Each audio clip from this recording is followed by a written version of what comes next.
আসসালামু আলাইকুম।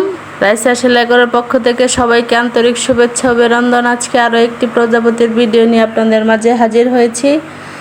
এই প্রজাপতিগুলো তৈরি করতে গুটি সুতা ও 12 নম্বর হুক ব্যবহার করেছি। চলুন ভিডিওটা দেখা যাক। প্রথমে একটি নট করব, নট করে 6টি চেন করব।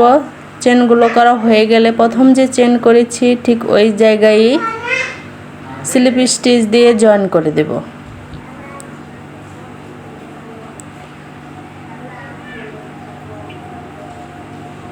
দেখেন জয়েন করার পরে এরকম হয়েছে, দেখতে একটি রিংয়ের মতো তৈরি হয়েছে।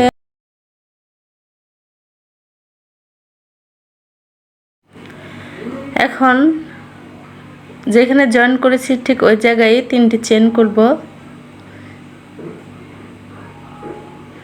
1 2 3 3টি চেন করে ওই রিংয়ের ভিতর দিয়ে লুপ এনে একটি ডাবল ক্রোশেট করব। আবার 2টি চেন করব। 2টি চেন হয়ে গেলে লুপের ভিতর দিয়ে আরও একবার ডাবল ক্রোশেট করব। ওই সেম জায়গায় আরও একটি ডাবল ক্রোশেট করব। আবার 2টি চেন করব। আবার 2টি চেন করে ওই রিংয়ের ভিতর দিয়ে লুপ এনে 2টা ডাবল ক্রোশেট করব। এই রাউন্ডে মূলত আমার এভাবেই করতে হবে।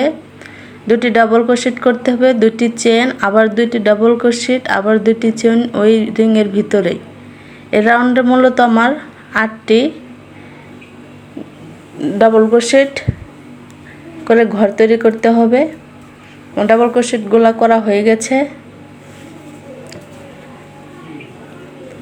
এখন 2টি চেন করে প্রথমে যে 3টি চেন নিয়েছি ওই 3টি চেনের প্রথম চেনে নিচ থেকে 2 নম্বর চেন স্কিপ করে 3 নম্বর চেনে স্লিপ স্টিচ দিয়ে জয়েন করে দেব।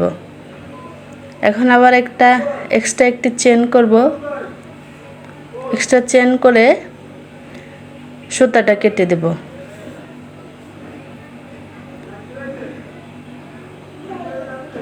সুতাটা কেটে দেব। এখন আবার এইখানে আমি সাদা সুতা অ্যাড করব।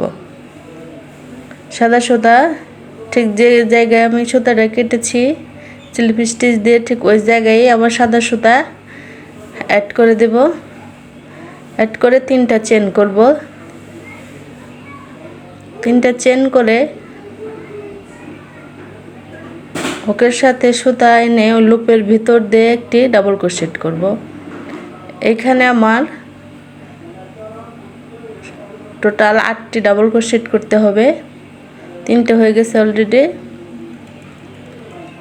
4 5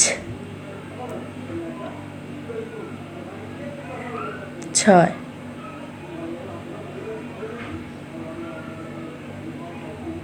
7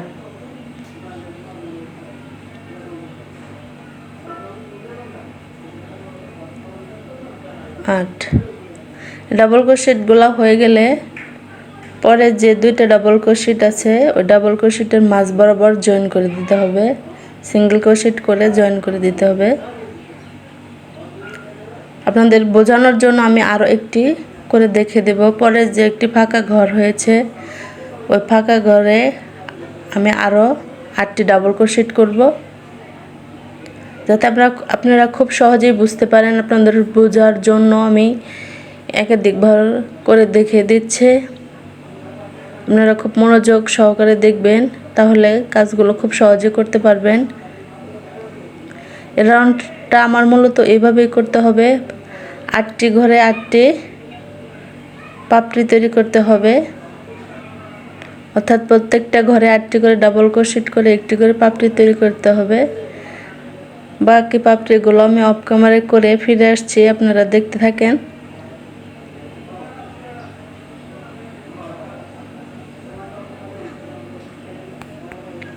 অফ ক্যামেরায় বাকিগুলো করে ফিরে আসছি। এখন আমি লাল সুতা অ্যাড করব। লাল সুতা অ্যাড করে এখানে আমি কিছু সংখ্যক চেন করব। চেন করে আমি এই প্রজাপতির এক মাথা থেকে আরেক মাথায় রাউন্ড করে একটি শেপ তৈরি করব। বন্ধুরা, আপনারা ভিডিওটা ভালোভাবে দেখেন, তাহলে খুব সহজেই বুঝতে পারবেন। আমার এই ভিডিওটা যদি আপনাদের ভালো লেগে থাকে, লাইক দিবেন, শেয়ার করবেন। যারা আমার এই চ্যানেলটি এখনও সাবস্ক্রাইব করেন নাই, তাদের কাছে আমার একটাই রিকোয়েস্ট, বারবার রিকোয়েস্ট করি, আমার চ্যানেলটা সাবস্ক্রাইব করে দিবেন, পাশে থাকা বেল বাটনটি প্রেস করে দিবেন, যাতে পরবর্তীতে ভিডিও আপলোড দেওয়ার সাথে সাথে আপনার মোবাইলে নোটিফিকেশন চলে যায়। আর যারা অলরেডি আমার এই চ্যানেলটি সাবস্ক্রাইব করেছেন, তাদেরকে অসংখ্য ধন্যবাদ আমাকে সাপোর্ট করার জন্য, আমার পাশে থাকার জন্য। আপনারা যদি আমাকে সাপোর্ট করেন, আমার পাশে থাকেন, তাহলে আমি আপনাদেরকে আরও নতুন নতুন ভিডিও উপহার দিতে পারবো। এখন আবার আমি একটি সাদা কালার সুতা নেব। সাদা কালার সুতায় কিছু সংখ্যক চেন তৈরি করব। উপরে ভ্রমরের মতো যা বলে সবাই, একটি যে সুতাটা লাল সুতা দিয়ে পেঁচ দিছি, ঠিক তার মাঝ বরাবর দিয়ে মাঝ বরাবর জয়েন করে দিব। দেখতে এরকম হয়েছে। ধন্যবাদ সবাইকে আমার এই ভিডিওটা দেখার জন্য। ভালো থাকবেন। আল্লাহ হাফেজ।